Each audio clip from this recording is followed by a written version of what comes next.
Back. I'm top music attorney. I'm trying to get into Instagram right now so that we can live stream and have the whole family join. So the first part of the show is always an AMA, ask me anything. And so that's why we do this live. So as you guys are filing in the chat, hey, hey, hey, how you guys doing? I know that's the one that I tried. It's not working for some reason. So I'm trying to get into Instagram so we can all be together and love and be in harmony. And this isn't working. So I'm going to try one more time. And today, oh, there's two. There's two. I just found it. So today we had music video meetings like all day long because now I'm in. Now I'm in. All right, everyone, I am in the Instagram so we can go live. But anyway, so we were having meetings all throughout the day because we're shooting starting on Tuesday. And PS, I released a music video yesterday. Yesterday. And I'm the Little Mermaid, and we're going to talk about it and do all the things. All right, here we go. So we're going live now on the Instagram. Hopefully that doesn't mess up my connection, but we did it. Hello, Instagram. All right. So anyway, so we have been meeting all day because there's a million things that have to happen when you are doing a music video production. And, if you have an executive producer, a line producer, and a team that can help with executing, it's like we need the wardrobe, and then we need the schedule, and then we need to talk to the actors, and well, what about the guns, and what about, all the the different props. And so we were going through it. But, for me as the creative director, I write my own treatments. And so, everything you see is my vision, essentially. So anyway, we've just been in it, and I'm like spitting because I'm just so excited. But anyway, so I'm just little shout out to my executive producer because she's just been running around like a mad woman today and making this all possible. So lots of love. Yes, here we go. Guns. Yes, of course, guns. So we have an awesome show for you today. If you guys are watching on Instagram, hi, you're welcome to hang out here, but come over to Top Music Attorney on YouTube. Wherever you're watching, this is the place to be. Subscribe, and we release videos multiple times a week. I'm going live once a week. It's where we do all the things. So don't forget also, if you like the audio podcast and you're more of a person that likes to listen, we got the pod on Spotify and all the places. But today we're going to talk about Super Bowl, right? My law firm actually did some stuff for Super Bowl this last go around. And so, we had Usher get the big announcement. He's going to be performing at the halftime,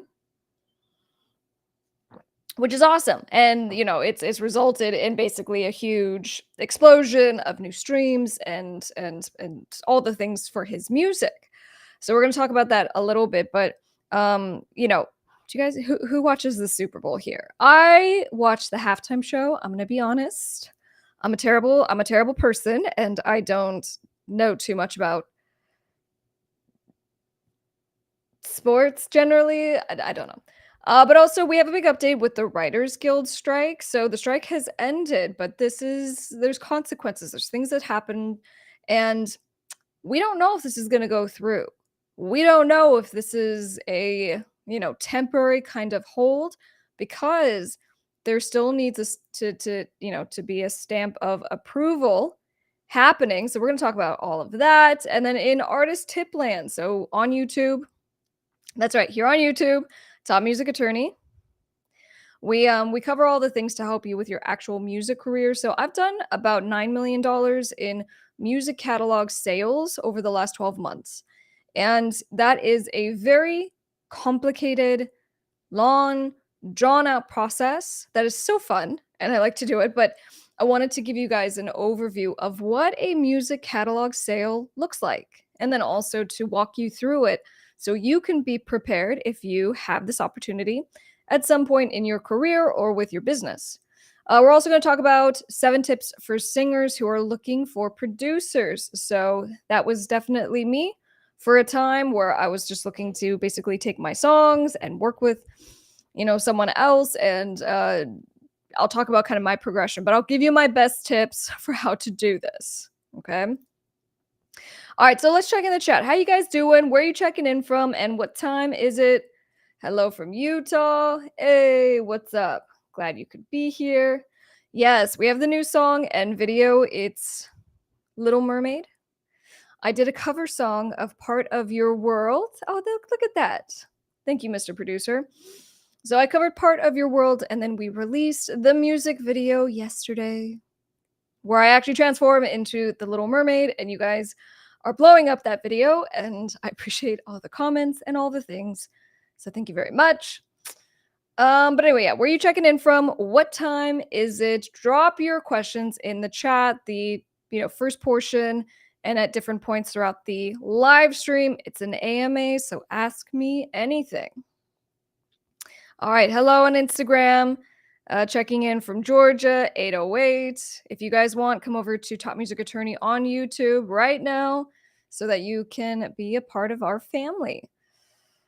All right, so anyway, let's just take a breath. All right, we're having a week. We're having a week. We're having a day. We're having a minute. It's just happening. I had a call with the court like 2 hours ago, 3 hours ago. And it wasn't supposed to go very long, but it ended up we're just going forever. Now the good news is that we got a favorable ruling. We got the order. We got all the things happening. So very excited. But in any case, if you are subscribed on YouTube, here's all the stuff that you got last week. Okay, we did a video on cover songs talking about all the reasons why if you're not doing cover songs, it's actually hurting your career. So, regardless of where you stand on cover songs, go watch that. It's a goodie. And then this one seemed to be kind of a favorite for last week, which was I gave you a comparison between distribution deals and record label deals. What's the difference, right? Why do you want to do one over the other? And then I did an interview yesterday, and the interviewer had all these really good questions because they had an opportunity to watch that video, but just being like, oh my gosh, I had no idea. This is kind of how it works. So a lot of insight in that video. Please go watch it. And I think that you'll be looking for probably more of a distribution deal based on what I say in that. Also, did you guys hear Katy Perry sold her music catalog? So this was her publishing as well as the rights that she had in any of her masters for $225 million. So on the same kind of train, talking about music catalog sales, we got our big boys and big girls selling their catalogs, 200 million, 225 million. It's pretty cool to watch. And we also released a video on how to avoid music video disasters. So as I'm like leading up towards this music video shoot, which starts on Tuesday next week, and then I think we have like 4 days slated over, the course of like a 10-day block. And this thing is just going to be so aggressive. Like last minute, we're calling people in, they're traveling out of state, we're finding costumes, we're finding blood. I mean, there's just a lot of stuff happening and it's going to be awesome. So that's kind of how my content creation is going to go. I'm just going to be documenting everything. And then I'll just be releasing it on my Miss Krystle platform so you guys can see the process. How do we make a music video? The answer is chaotically, but you'll see. You'll see everything. But anyway, so if you didn't check out the new song, go to Miss Krystle YouTube. You can watch the new Little Mermaid video that I did and the cover song. You can listen on Spotify, all music platforms. So ask your questions as we go through this, and I will be sure to hit those. But I figured, why don't we just jump in? And I am going to go through the music catalog sale process with you guys. So I'm going to run the intro because you know what? I know you guys like the intro. I don't want to miss it. So we're going to do that. But then I'm going to come back and I'm going to hit this so that you can be an educated expert on how to sell music catalogs. Hi guys, I'm top music attorney Miss Krystle. I'm an entertainment attorney, public speaker, and creator of the Top Music Attorney School for artists and record labels. I'm the owner of Dukes Up Records, and most importantly, I'm an independent artist. Don't forget to subscribe and turn on those bell notifications so you don't miss my weekly videos giving you my best tips on the music business, industry news updates, and teaching you how to stay legally protected.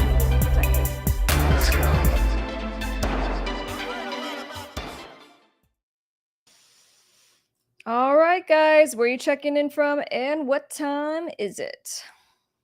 If you're on Instagram right now, check in, come over to Top Music Attorney on YouTube and say hi. This is the place to be.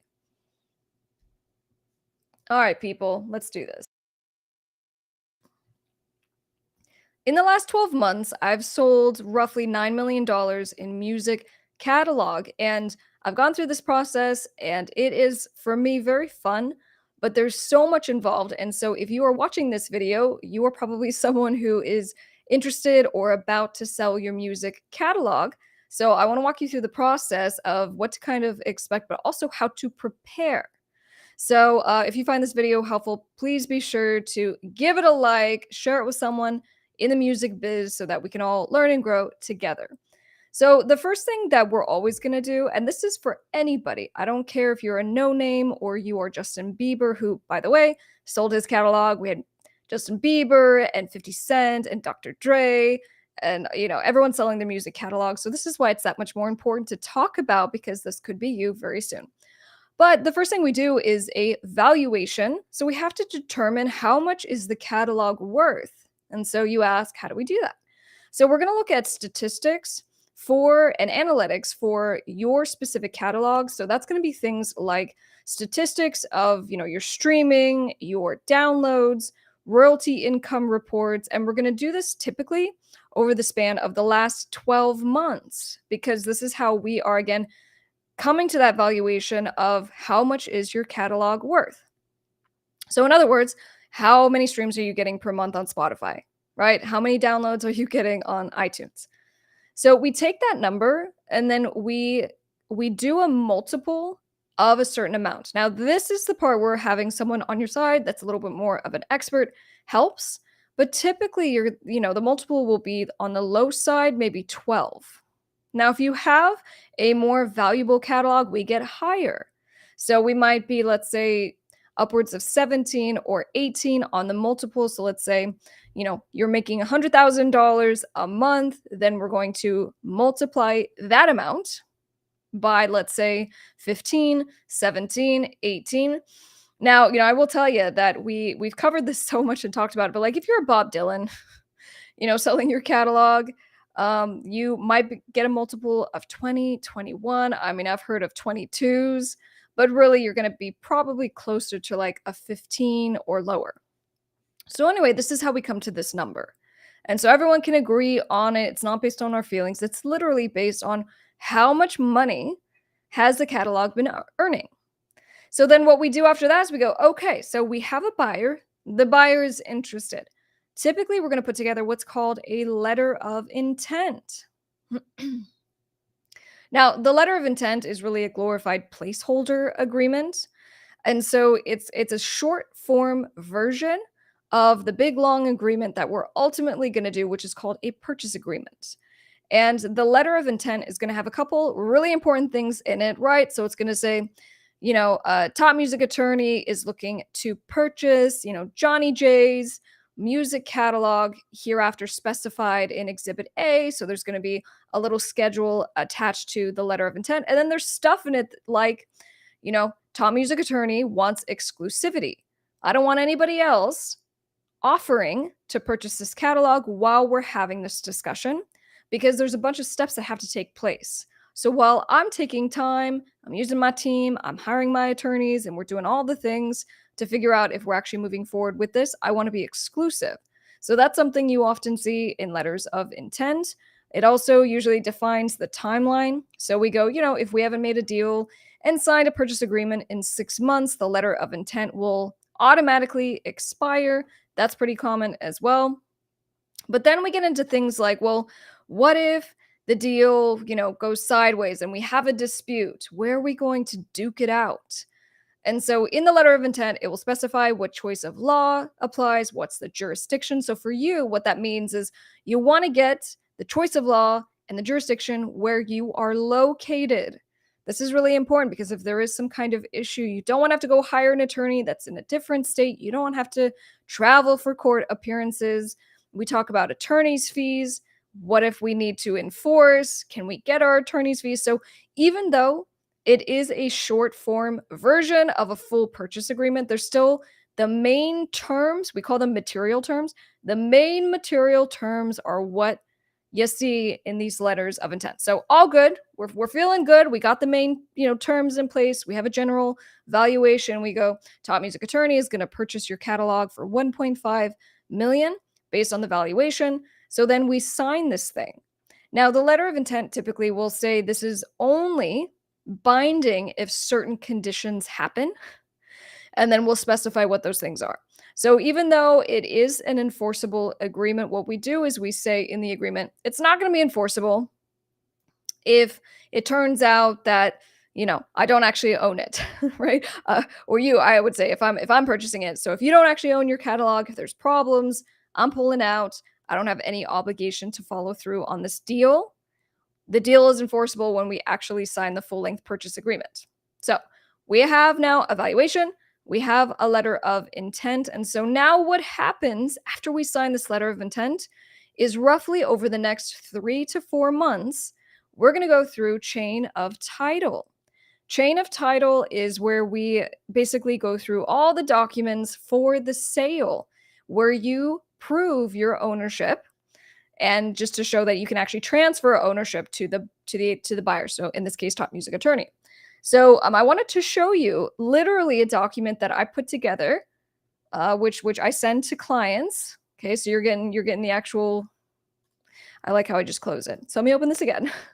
But anyway, so let me show you the actual document that we send, which gives an overview of the chain of title. All right, so my law firm will send this music catalog sales checklist, and here are all the great things. Let me make this bigger so you can see.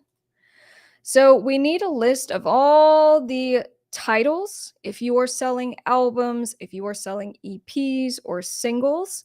So that's easy, but with all of this, we usually don't need what's called metadata. So we don't need all the things like your ISRC number, or your UPC or any of the other metadata, right? How long is this song? Or to give us the actual files. Usually at the first step with this letter of intent, but I do need generally, we're going to have the list, okay? So, if we're selling 3 albums and 29 singles, we'll list them out. Next, most of the time, right? We're doing these deals in the United States, but almost all the time, US copyright applications at a minimum are required. So for the sale, obviously the buyer wants an actual registration. So to show that you have registered your music and you own it. Every once in a while, the seller might not have all of the music registered. So we will file as part of the process. That's typically okay as long as we actually get the applications filed. By the time we sign the purchase agreement, we're okay. So don't sweat it too much. But this is what I always say. You have to copyright your stuff anyway. Please do it. And, leading up to this, sale. But in any case, you have the copyright applications and then also the distributor statements. So going back to, we have to provide statements showing earnings. We do that by providing supporting documentation from the distributor, right? The company that is distributing the music for you. We'll do that over the past 12 months. We need producer agreements saying you own the music. We need artist agreements. Have you worked with other artists? Have you had featured artists?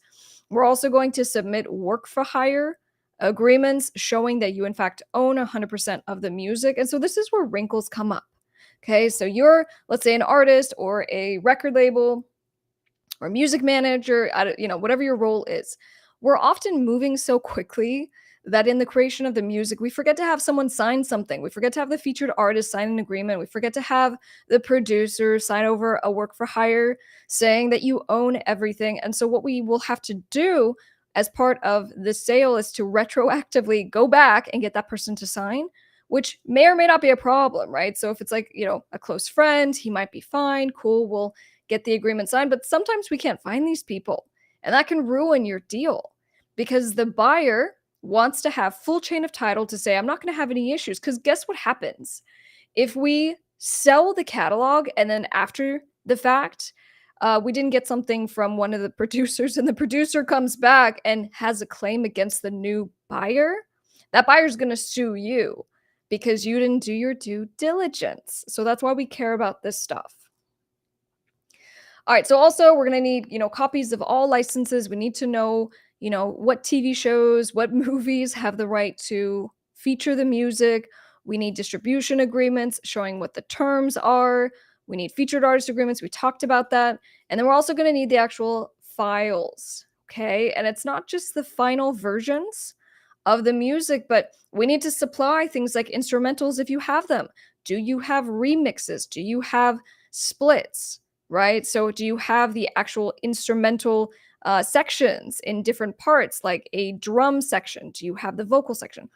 So these are all things that we want to get together. Again, there's usually some administrative steps that need to happen here because we're usually not 100% together on this. Also, we need to get cover art. It's funny how many times cover art is just like nowhere to be found. Like you make the cover art and you upload it and then you forget where it is. So you do need cover art if you are selling the music. And then here's the other piece. Oftentimes, we're selling the music videos that accompany the album and or the singles and or the EPs. So this can present quite the wrinkle if you are someone who didn't keep track of your video files for the music videos cuz now you're selling these things. And right in our example, we're doing a 1.5 million dollar sale and you're so excited and we have almost everything and then you can't find the video files.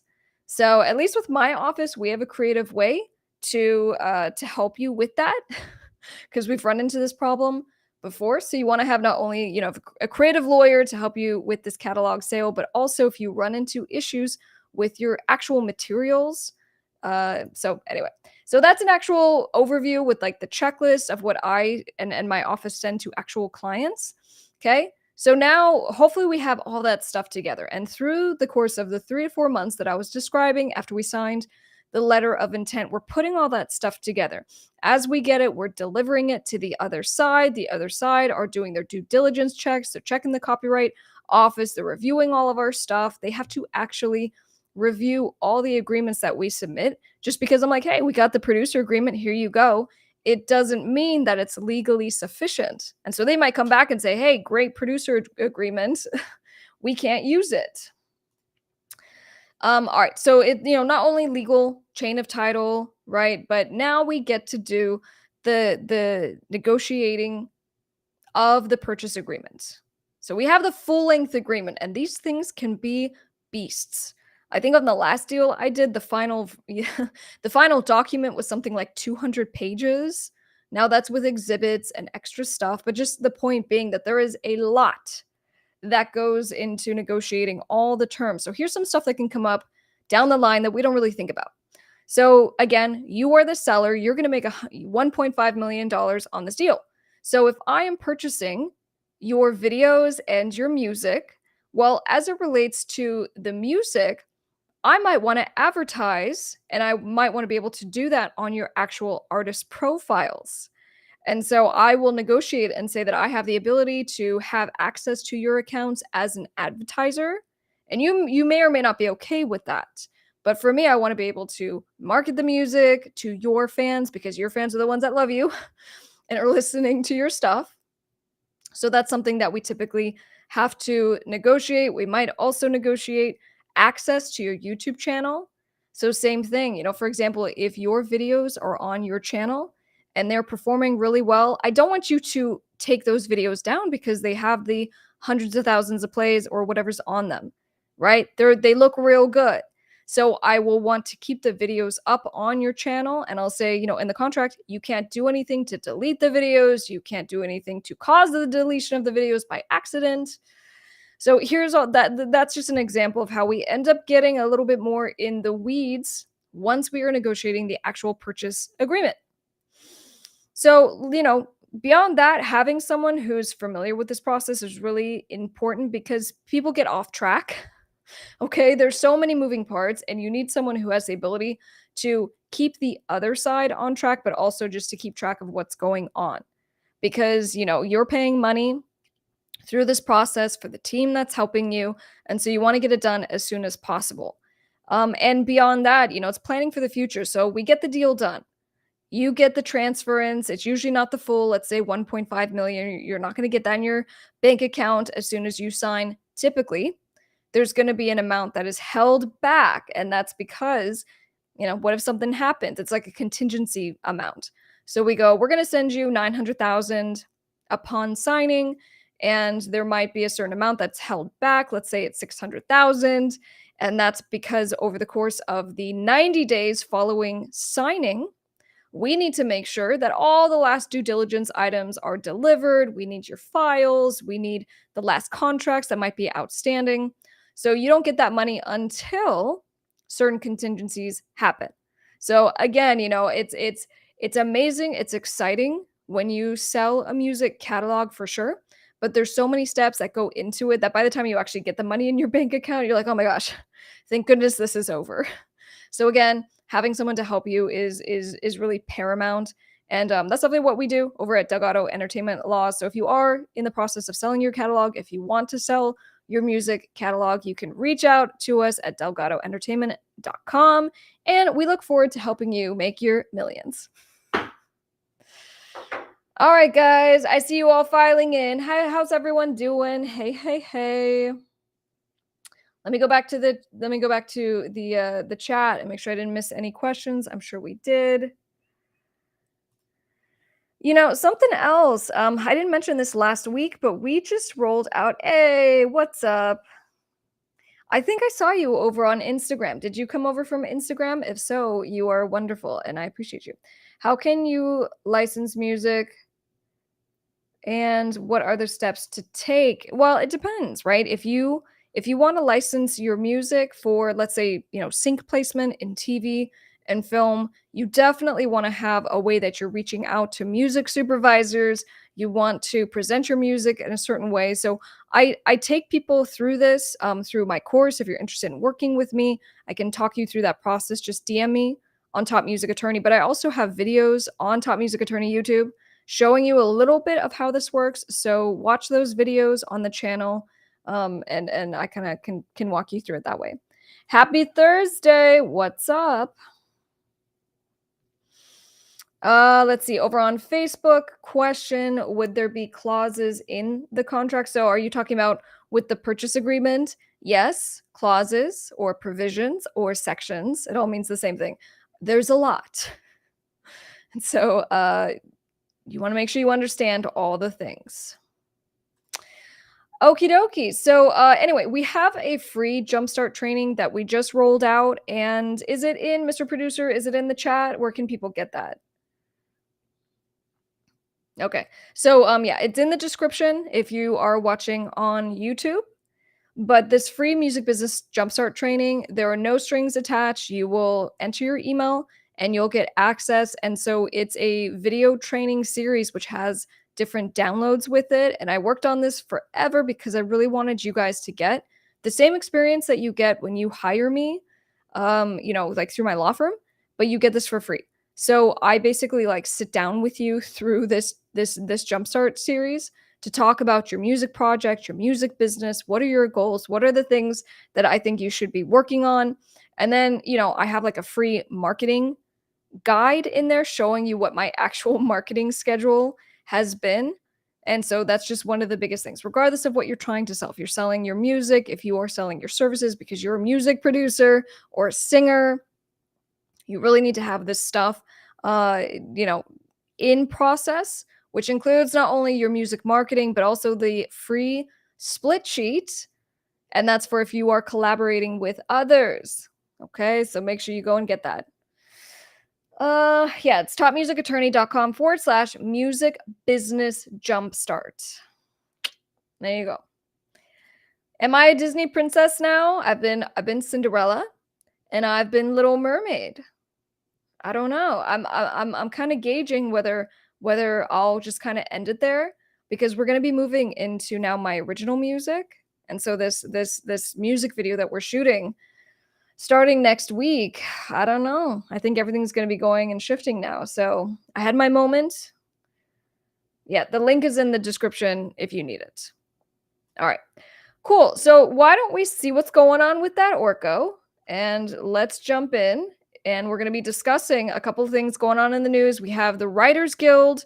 The strike is over. We have Usher He was just announced to be doing the halftime show for the Super Bowl. So we have some exciting stuff happening. Yes. All right. Signed up. Cool, cool, cool. All right, so let's bring that Orko in now. Hey. Hey, shout out to the community. Thank you guys so much for being here.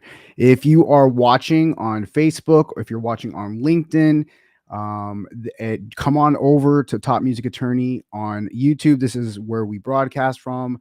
This is where all the cool information comes out. Our news stories come out. We take these shows, we chop them up, we edit them, we add all kinds of cool graphics and extra information for you. Make sure that you're checking that out. And, I don't know if she mentioned it yet, but I just want to remind you that we have a weekly Top Music Attorney newsletter that Miss Krystle puts out. And it's just jam packed of just insider information, stuff that you're not going to find on the socials, exclusive offers and stuff, and first gifts. So check that out as well. All right, and then also I'm going to end the live stream here on Instagram. So guys, come over to Top Music Attorney on YouTube if you want to keep watching the show, but you're not going to be able to hear that Orko side of the conversation. So I'm just going to end it, but I love your faces, and we'll see you over on Top Music Attorney YouTube. All right. So in any case, I just saw, where can we find the new songs? Just search Miss Krystle on all music platforms. But you want to watch the video. I mean, yeah, come on. you really want to see it. Let's talk about for just 2 seconds. Let's talk about the part of your world which you can find on all streaming platforms that you find music and video. I would definitely go check out this video. This video was a lot of fun to make. We did it with a very small crew. A very intimate crew, but just to goes to show what you can kind of get done, and you don't need to necessarily have giant crews.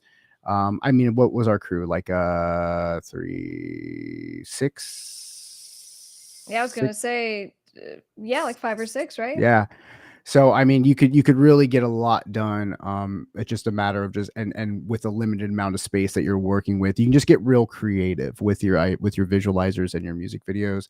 We're going to play this at the end of the show. It's a lot of fun. The song was a lot of fun to produce and make. If you hadn't heard our other one that we did, which was A Dream is a Wish Your Heart Makes, it's also in the vein of I just wanted to show off that I had the overlays ready to go. I'm all impressed. No, but no, for real. Just we've been on this kind of Disney kick and stuff as far as just taking these classic songs and making them these dark pop orchestral versions and stuff. They're moody, they're different from the originals. So hang out for later and we'll show you the video, but it's a lot of fun. So I'm gonna do this in real time. Let me see. So I have to, you guys can see my phone right now. This is like so not fun. So I do a little selfie picture because when I post the live stream to feed, the thumbnail that it puts is like terrible. Oh my gosh, my picture is just even worse. But that's okay because we don't care. We don't care. Less terrible. So we're gonna just use this, but that way I can actually post this to feed and you guys can see it. But anyway, so I want to talk about the Writers Guild, and then when we get through the news stories, I think I actually want to play the music video. Just get into it. Yeah, I'm excited. It just came out yesterday and it's all the things, so why not? I'll tell you what, just real quick, just so people get excited. Look at the stars. That's all you get. That's all you get right now. What was it? Look at the stars. Yeah, that's just the start. That's all you're gonna get. That's just a little taster, little taster. Just hang out. It's coming. It's coming. All right, so let me just do this. I'm saying come on over Top Music Attorney YouTube. You got to put the law emoji. All right, there we go. Share. Let's do it. So then that could just be percolating. All right, so let's move on. Writers Guild, right? Yeah. The Writers Guild writer strike is over, and now we're gonna sort of. This could all go sideways. This could go down in flames. This almost became the longest strike for the Writers Guild. The last one that they did, which was in 1988, and I think it was for 150. Let me look at my notes. 153 days. So this did not go quite as long, but almost. I mean, 5 months that the writers were on strike. They wanted a better agreement to protect them so that they were getting better working environment and conditions, but also residuals. And what they actually got, I'm pretty excited about. Yeah. We're gonna talk about it, but this is not the actors though. Right. So we have the Writers Guild, and then we have SAG-AFTRA, both of which have been on strike. So what's going on? Writers Guild, are we all done, or are there any final steps to get this agreement in place? So they've told the writers it's okay to go back to work, I believe, as of Wednesday of this week.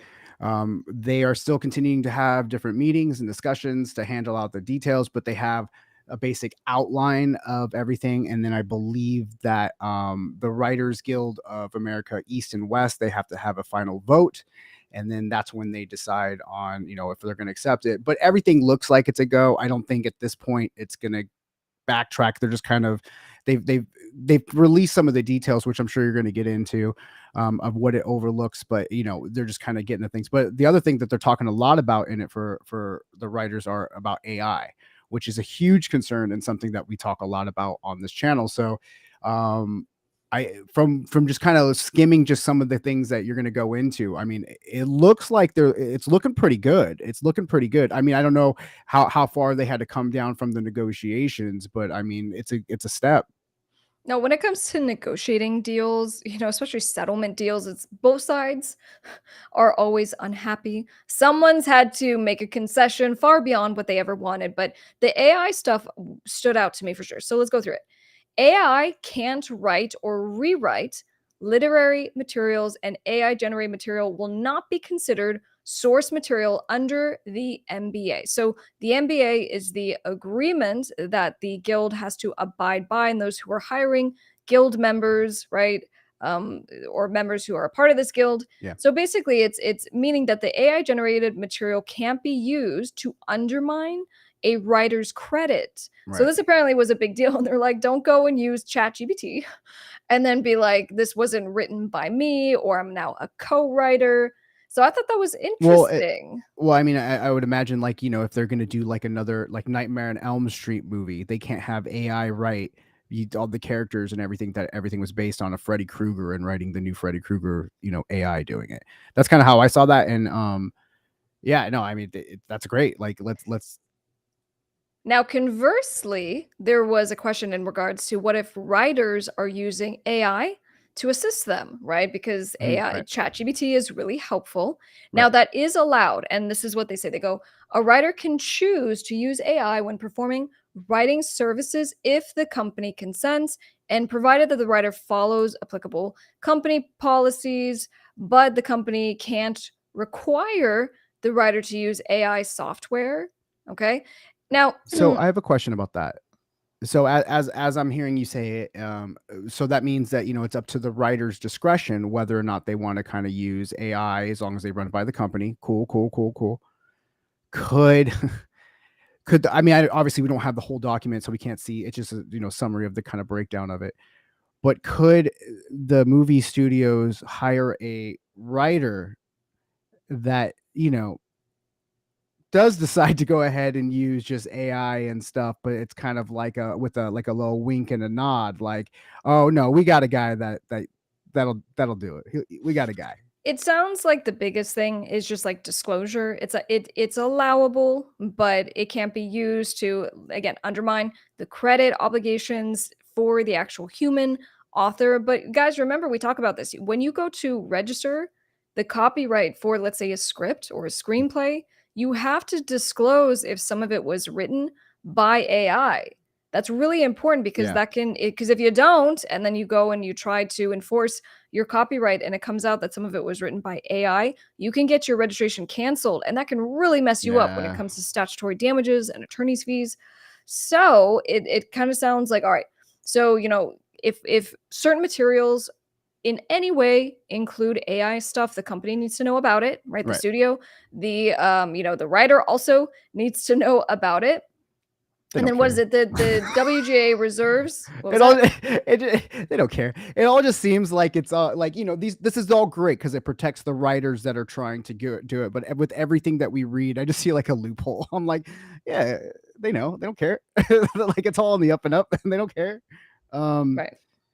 Yeah, Well, yeah, and yeah. what Go I ahead. was gonna say is I go, the WGA reserves the right to assert that exploitation of writers' material to train AI is prohibited by the NBA or other law, which, again, this is part of what we talk about. Yes, a lot. So without getting too far off track, so that's some of the AI stuff. Okay, so that's not the main issues. We had, obviously issues of they want to make sure that they are receiving certain working conditions, but also wage. They Yeah. wanted wage increases, and so we are seeing some at 5%, 4%, 3.5%. So that's pretty good.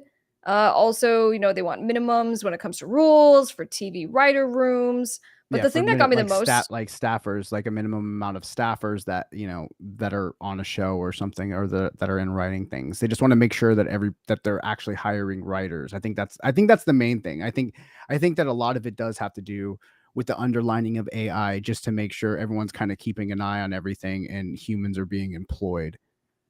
well, sure, sure. But the thing that also got me excited is because with residuals, right? So meaning if a TV show Oh, does really right. well and is making a lot of money, Yeah. the writers have an opportunity to get a nice little bonus. Bonuses. So this is what they're saying. The new residual structure would be based on viewership, and this is all new. The projects viewed by 20% or more of the service's domestic subscribers. So if you're on like an Amazon Prime or Right. a Prime, let's Right. say, um, Or Max. right. So within the first 90 days or subsequent exhibition years, you'll receive a bonus. So, for Yeah. example, projects on major streaming Yeah. services will get bonuses ranging from about $9,000 for a half an hour episode to 40 grand. Nice. And this would be for like a streaming that was Feature. feature over, 30 million in the budget. And this will be all starting in January of 2024. That's great. That's great. And that just seems like a win. It seems like they really were getting a lot of their concerns addressed, and it's a start. Now I believe that this deal is only what, for like 3 years. Like they Yeah. only got I mean, they're only doing it for 3 years, and then we'll see what kind Right. of happens after that. They'll see how Right. it works. Which is the movie companies are going to figure out how they can squeeze money out from somewhere else. Who else they can exploit to make up the difference, because these guys got to eat. uh these these heads of companies got to eat.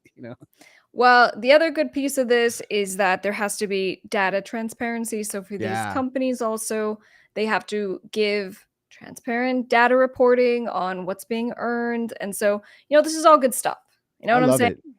it. We want to make sure that our writers are protected, but especially with AI integration, and that's very complicated. And there's concerns not just from the studios, but also the writers who now are having their jobs impacted because you got Chatty coming on in and taking over their work. I think one of the biggest subtle wins for everything is just all the transparency that's going to be happening, that I don't think was available to writers, and they couldn't get these numbers and stuff. So the fact that they're going to have a lot of access to this, that they're going to have say on whether AI is being used, just right at the top. I think just seeing all their concerns were at least being met for the most part. I'm sure they didn't get everything, but I think that's the key in a good negotiation. What is it? Everybody feels a little bit of the pain. It's not, nobody really comes out the winner. But it would be really interesting to see, what SAG after does, in response to this, if this is going to lay kind of a framework of what can be done. I think we'll come to see what happens with them as this closed, because I think you were talking before, reminded me that they joined in solidarity, kind of with the writers and stuff. Yeah, And now initially, yeah, that was my initial, thought with this. I go, okay, so we got Drew Barrymore, which we covered, and she got into so much trouble because she was like, look, we don't use writers on our show, so we're gonna get our show back in action. And right. everyone just threw such a hissy fit about this that And she Bill ended up, Maher. what was that? And Bill Maher. They both went through Yeah. the same thing. Go ahead. Yeah, so anyway, so she ended up putting out like an apology video, but she's Yeah. like, I'm gonna continue with the show. And then she ended up pulling the video down, and then she's like, I'm not gonna do the show. And I guess probably that was a good thing, because then she fell back in people's Right. good graces, and then now the strike's over, so she can do her show. But And Bill anyway, in this Maher and Bill Maher did the same thing. He made the whole thing. I got other guys to write. He was going to change the whole format of his show. Drew Barrymore did her thing, got her big backlash. She was like, "Oh, coming back," and then Bill Maher followed in suit and was like, "Okay, no, we're not going to have the show come back." But then, as soon as it was announced, the writers go, Bill Maher was just like, "Oh no, we coming out Friday, Friday, Friday, we ready to go. Let's get That's that show right. going." Well, no, so then my thought was, I go, well, is there going to be any backlash for those writers who are now going to go back to work? Because the Yeah, actors went on strike in solidarity with the writers, and now they're like, oh, so you're going to go back to work. I'm just wondering if anyone's going to say something because the actors are not, back in action. Now, look, caveat to all of this, we have this vote. It should be done by the 9th of October. October. We Yeah. hope that this agreement's going to be approved, and so then it becomes a real thing. Writers are okay to be working now while the vote's Oh yeah, they're good to ongoing go. and things like that. So it should be fine. I'm just wondering.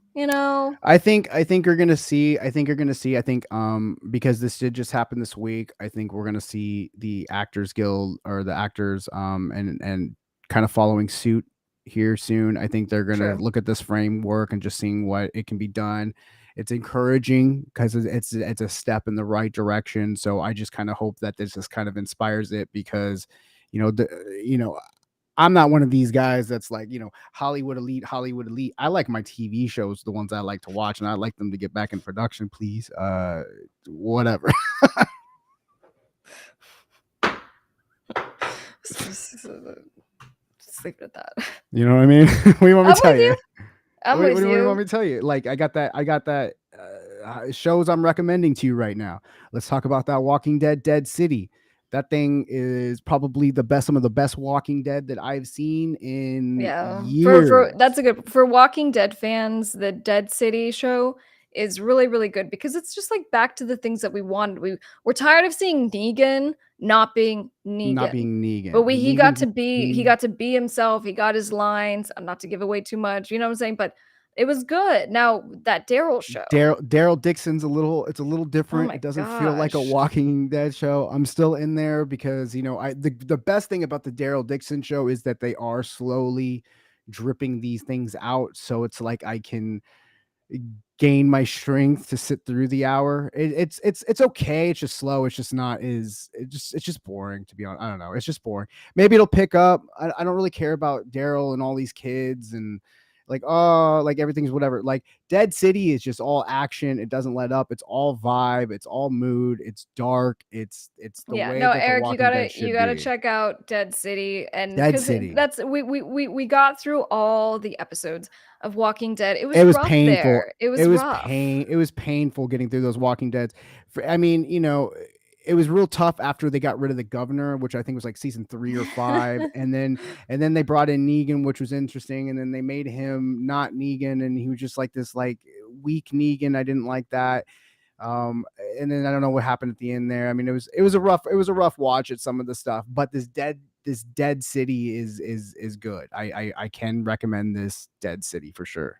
No, and even with my music video, we put together a lookbook for kind of the coloring that I wanted for my upcoming music video, and we use actually Dead City as one of the references because they have just awesome like blue tones, like all their Yeah. dark stuff looks really good. So anyway, little Easter egg there. All right, What are we doing now? Super Bowl. All right. So, of course, as soon as you announce who's playing the Super Bowl, numbers are going to go through the roof. And that was certainly the case for Usher. So, they announced he's going to be doing Super Bowl halftime. And so, of course, his numbers are through the roof. And so, we have, yeah, which actually I was looking at his Spotify before the show, and he is over 1 billion plays now for that song, which is so cool. Great song. It's a hit. I was turning up before the show. There's a whole I remember there was like that whole year that it was out, like you could not go to, if you were in like one of your districts, I'm sure in your city where there's like a lot of bars and clubs and stuff, like the club district. I mean, every club, you just go from one to another, they would all be like playing it one after another. That song is like the biggest song ever when it came out, for sure. Yeah, so my law firm did some work for Super Bowl this last go around. We may do some stuff again for this one, having specifically to do with like live performances and so who knows? We might have to interview For Usher. Who sure. knows? But anyway, so his latest single, Good Good, it's been, I guess on Billboard already, but it got like a 5%, push on Boost, just yeah. general plays, but like all of his hits. Yeah, My Boo, DJ God's Falling in Love. I mean, all these just got, a cool like what was it, For yeah, 962,000, yeah. 500,000, 500,000 respectively. For My So Boo, and then he DJ Gas Fall in Love was another like with a 500,000. I mean, and that's crazy. That's just like in like days. Like that's yeah, crazy. I think that was in the 24-hour Yeah, cycle 24 hours following. cycle. Okay, yeah, 24 hour. All right, so guys in the chat, if you're watching this later, you can still cast your vote. So we have 2024 Usher. Last year was Rihanna. So yay or nay? What do you think? I'm gonna get your vote, Orko. Yay Oh, or I'm nay on? stoked. I'm stoked on Usher. Are you crazy? No, we're going backwards. So what was Oh, you of course were stoked on Usher, but what was your vote for Rihanna? Did you like her performance? I gotta be honest. I think I watched it, but I'm not really a Rihanna guy. I don't know. You can roast me in the chat for that. I'm not really a Rihanna guy. Like she's good, but like I've never really been like a Rihanna dude. Yeah, So I'm a Rihanna fan, so I just gotta give her props, and I just love her anyway. 2022, we had Eminem, Dr. Dre, Kendrick Lamar, Mary that J. was Blige. awesome. That was awesome. Awesome. They had a fantastic performance. So 2021, The Weeknd. I'm not a huge Weekend guy, but I thought that I think I remember thinking he was okay. I don't remember. I don't think I saw that one either. Did I see I that one? Yeah, no, we saw it, and actually come to think of it, maybe it wasn't the Super Bowl. Was it No, Coachella? we were We watching. saw him I've seen, yeah, headline. yeah, yeah. I was watching. I've seen like the Weekend like 3 or 4 times now at this point, but I don't remember the Super Bowl thing. I'm sure it was good. He's usually pretty good. He's good. 2022 or 2020, we had Shakira, Jennifer Lopez, Bad Bunny. I thought that was fun. I thought it was fun. They got a lot of heat on that one though. Yeah, J-Lo got a lot of heat in particular, but Yeah. I Well, that think documentary or that movie that she did about it too, where she was all talking about her whole Super Bowl experience, and she didn't want to do anything with Shakira. Like they both were just kind of like they both just wanted to do it on their own and stuff like that. But then they had to come together and work it out, and there's I don't know, it was just weird. It was right, cool. It was a they were like, "Oh, you can't just have me, I have to share it now with yeah, someone yeah, else." no, I'm and not it's like shade on Shakira, but just being like, it's kind of what does that say disappointing." about me or women or something? I don't know. I actually thought it was a pretty good documentary though. I And remember. then Yeah. no, that was a really good documentary. I like that one. So 2019, Maroon 5. I remember Maroon 5 and I didn't I don't know. I liked Maroon 5 when they first came out, and that Adam Levine is a great singer. Like he's a Mhm. great singer, and he's like I don't know. I remember I watched it. I didn't like it. I remember I didn't much care. I've seen Maroon 5 play live twice, like mostly on their first album cycle. But I didn't like it. And I remember though that was the first time I was introduced to Travis Scott though. Oh, Before then, really? yeah, like he was huge. And I mean, I'm not really super up on like new music. Like I'm always in the studio writing stuff. I just don't have time necessarily. I was doing New Music Fridays for a while, but it was just so hard to keep up with. Um, but like I remember seeing when I saw Travis Scott, I had no idea who Travis Scott was, but he was just like, they made this big deal, and it's like he was, now obviously Travis Scott is, I know exactly all about Travis Scott now, but at that time that was like my introduction because I had no idea even who he was at that point. I was like, who's Travis Scott? I was like, what a weird name. Like your name, you're Travis Scott. You're not like, I don't know, Travis Skeezy or I don't know, something weird. You're just Travis Scott. I thought that was kind of odd. That's what stuck out to me about that. Well, in any case, we're excited to see Usher For and sure. go listen to that, yeah, and turn up. All right, so I want to play the music video. I'm feeling a music video right now. Let's What do you do it. think? Yeah, do you want to just play the video now, or do you want to just before you get to your final? Oh, we got a guy still, right? Yeah, we got a guy still. So guys, we're gonna watch Part of Your World, which is My Little Mermaid cover, and that Orko produced it. I transpose everything, so I make it into dark pop. So I'm really excited for this. It came out yesterday. This is on Miss Krystle YouTube. So let's hit it. We'll be in the chat, and then we'll be right back. Look at the stuff is underneath. Wouldn't you think my collection's complete? Would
We it. did it. Swap We it. did it.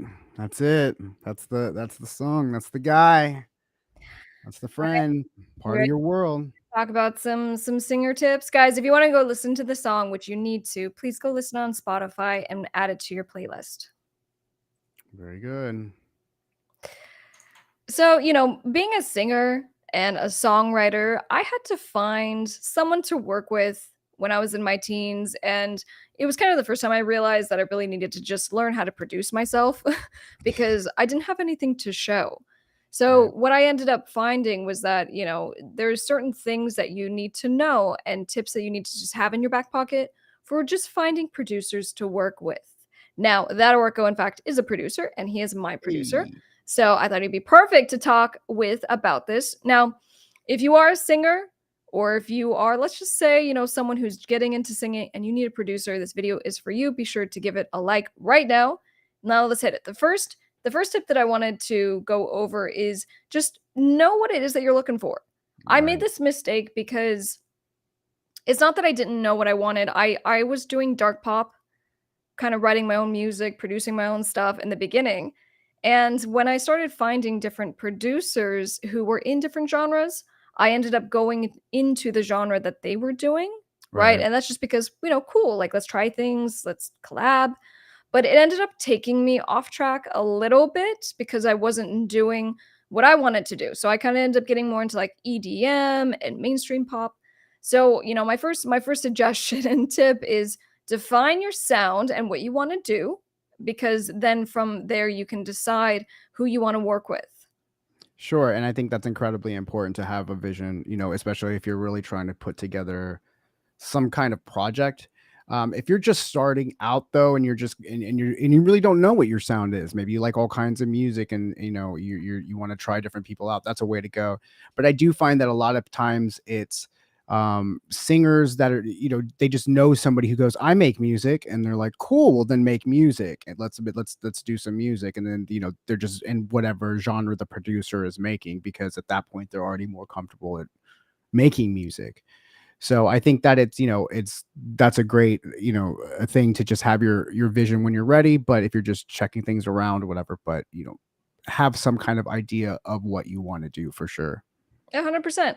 And then let's go and actually utilize, different platforms to find these producers. Now, I want to start with social media because you can search, like go to search and put in hashtag music producer, but even more specifically, pop producer, rock producer. So you can start just cold outreaching to people, but like look at their profiles. So if you Yeah. found like that Orko, see what kind of stuff or he's posting, or if you found anybody, like, look at their actual profile page of what's the style of music they're posting about, what do they do, what does their bio say. But there are online platforms like Sound Better, Air Gigs, even Fiverr. Fiverr. Yeah. I mean, if you just do a Google search of like music producers, you'll find all kinds of websites. So you do need to kind of do that leg search, or the legwork of looking on different websites. For sure. And then there's also just things like, Facebook groups. We have a top music attorney student group on Facebook, which is filled with just different artists and producers and songwriters and people in the industry. But there's other groups that are on Facebook as well. Make Pop Music is a great one to, Mhm. if you want to meet other people to collaborate with that are producers. But just kind of searching around and just getting involved. The Reddit communities are a great place, but where you just kind of reach out and just kind of let people know what you're looking for, and just kind of put yourself out there. But yeah, and I mean, they'll give you their rates and stuff like that, or if they want to collab, but for sure. Yeah, and so let's say you do find, a music producer, definitely just try something first. Don't get into like this whole Yeah, project if you're like, hey, I think you're the coolest thing since sliced bread, and now I want you to produce my album. Like, do an for initial sure. song and just to see how it goes, because it's not even just the creative output. Are you guys on the same page? Does that person respect what you want to do? Because if you're in a room with someone who's telling you your ideas are cheesy or what you want to do is cheesy, don't work with them. Like, For forget sure. those people. So find someone who sees your vision, and then the whole process of like, are they going to sign a contract? Are they going to be helping you with marketing? Like the whole thing just to see if someone is a good fit. And also, sometimes it's kind of tough too, like when you're just even trying to looking for producers and going through this step. So it's good that you already have examples ready too when you're ready to reach out to these producers, because as you're looking at their portfolio, you should kind of have something ready to go as well. Whether it's like, you have like a bunch of top lines that you've written, you show some karaoke, show some examples of stuff. But when you're reaching out to these Fiverr guys, when you're ready at that point, you should have something so they can even see if they can work with you. Absolutely. So then let's say you guys do something together. You need to get a contract in place. And I'll always say, get a split sheet. I have a free training that you can go through. I'll link it down below, but you can get a free split sheet, which is just like we did the song, who owns it, who gets what, like have something simple in writing at a minimum. But obviously you want to get a more thorough long form agreement as well. So things like who has the right to release it? Who is getting credit? Yeah. Right, especially for the producer, like, this, you have to protect yourself. You For have to sure. make demands on what you want to have for credit.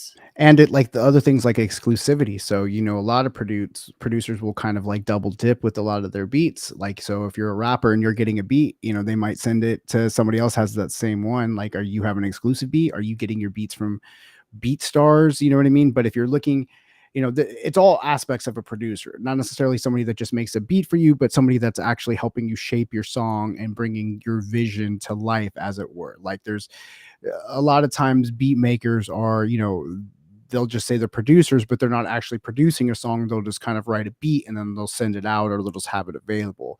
So I'm always more thinking of producers as somebody that actually will produce a record. So they might do the music, but then they're also shaping the way that it sounds and seeing it to its final product. So that's something to also consider when you're even just thinking about what kind of producer you're looking for. Are you looking for a beat maker or are you looking for a producer? Yeah, and one tip I would suggest too is for singers out there, when you do end up finding someone that you dig working with, go above and beyond to make them feel like they matter. Yeah. Just from stuff like credit and shout outs, thank you so much to my producer. When you do stuff like that, it goes a long way, but also vice versa. I Yeah. feel Oh, sorry. Just okay. You caught it. You froze for a second. I just I wanted to make. saw no, my camera just went on my side. But vice versa, if you're the producer, when you have a release that comes out with your artist, make sure you shout out that artist. Make sure you post Yeah. about it because, you're both in this as kind of a partnership and it should never be one-sided. And when you do small things like that and you might even like get each other little gifts or cards or whatever, just remember like this is a relationship and if you find someone who's a good fit for you, Yeah. invest in that relationship. Like, pay them if you're not just doing like a 50-50 deal. It all And it all makes a big difference.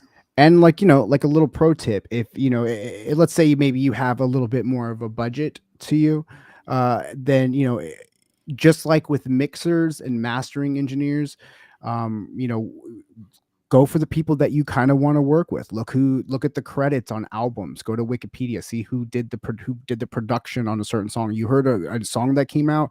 Just because you hear a song and it's a hit song on the radio, now obviously their inbox is going to be a lot more full, but that doesn't mean that they're huge producers. That could have been their first shot that they did. You might be able to get an indie artist rate to work with some of these producers. Look who produced them. Like whatever song, shoot for the gold. All they can say is no.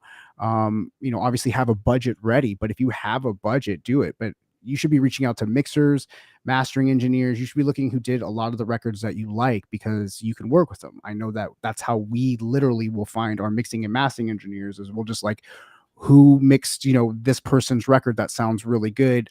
I would like to get them. We reach out to them and we see what we can make happen. It's that That's simple. right.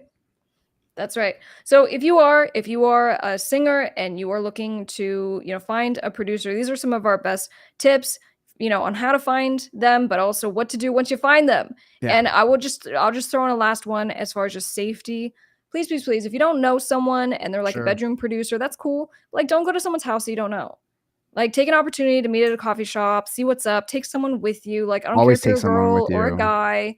Like just be safe. And also for producers, don't just invite people in that you Right. don't know. Because we, typically are working in our personal spaces, whether it's in our house or wherever. And so you just need to make sure that you are, putting yourself in the best position for success. Love it. Go win. Very good. You got through Very it. good. Hey, so what do you got? What do you got? What do you got? Some plugs for us? Yeah, let's get some plugs in. Let's do it together. Let's do it as a team. Let me get something fun going here. We've had a pretty smooth running operation thus far. Let's see what we got. Is that good? Hold on. That's not good. Good. God, the music selections they have are just terrible on this thing. They never sound good. Hey. I'm trying to catch. Let me catch the vibe. Hey.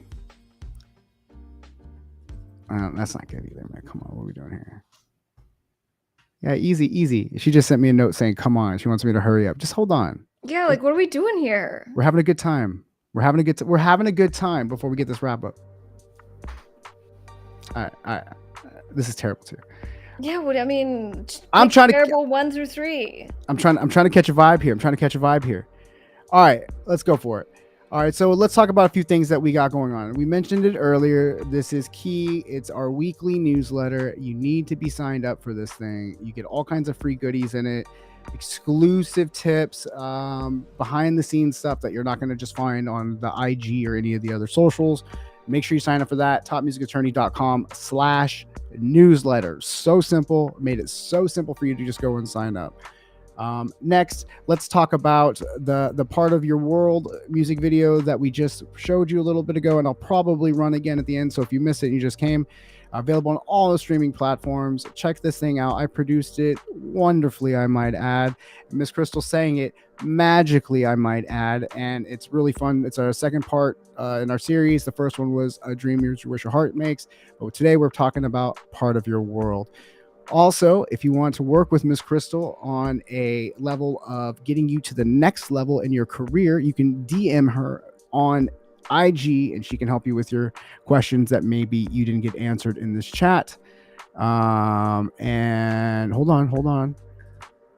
Top Music Attorney merch. I saw you had a mug in your hand earlier. I don't know if you still have that. Dude, I saw someone being like, I need to get the merch. Get it, honey. Get in there. topmusicattorney.com. I think it's actually /merch and you will find it there. Listen to the music there. Oh, go look at the Miss Krystle stuff there. Listen to her music there. Do all the TMA stuff there. And I'm going to let you talk about this. This is so important.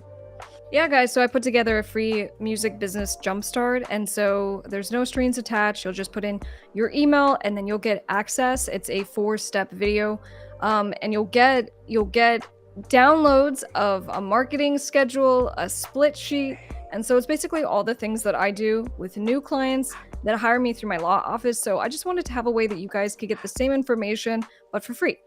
So please get it. It's totally free. Link down in the description. Yes. All right. I guess it's time to get out of here, right? That's all I got, I think, right? All right, guys. Thank you so much for joining us. We love your faces. We will see you next Thursday. Don't forget to come say hi on the IG, Top Music Attorney. Thank you for joining us at Orko, guys. We're out of here, but we will see you next week. Look at the stuff, isn't it neat?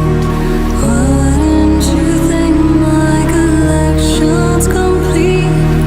Wouldn't you think I'm a girl who has everything? Look at this trove, treasures untold. How many wonders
see. Wish I could be